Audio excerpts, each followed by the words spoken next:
यात्रा कर रहे थे। एक था टीचर, एक था मेहमान भी आ गए।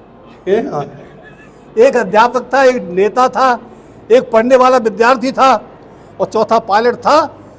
टेक्निकल खराबी आई, पायलट बोला कि पैराशूट कक्ष में चले जाओ, जा करके अपने अपने पैराशूट ले लो और विमान से कूद जाओ, विमान फटने वाला है। तो जब पहुंचे तो देखा 3 ही पैराशूट थे। पायलट बोला कि जो देश के लिए महत्वपूर्ण है वो कूद जाए, जिसकी आवश्यकता नहीं है पूरा है। तो साहब सबसे पहले देखिए क्या कहा कि नेताजी ने कहा मैं तो देश की अमानत हूँ, बचना जरूरी, मुझे देश को बचाना है। नेताजी कूद गए कि नेताजी ने कहा मैं तो देश की अमानत हूँ, बचना जरूरी, मुझे देश को बचाना है। और अध्यापक बोला मैं तो भाग्य निर्माता रहा, बुद्धि का प्रणेता, भाग्य सबका जगाना है।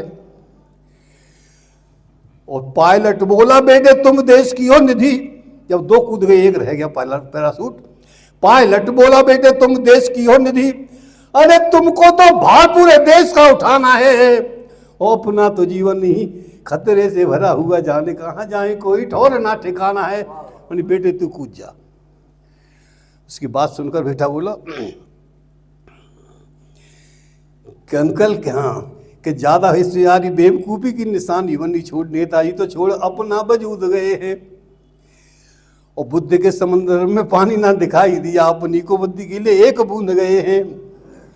कि जीवन की लालसा में एकदम अंधे हुए, मौत के कुआं में दोनों आंखें मूंद गए हैं। और अंतिम लाइन पर आशीर्वाद दे के समाप्त कर दूंगा कि मौत के कुआं में दोनों आंखें मूंद गए हैं और दोनों पैराशूट अभी यान में रखे हुए हैं। नेताजी तो मेरा बस्ता लेके कूद गए, नेताजी तो मेरा बस्ता लेके कूद गए।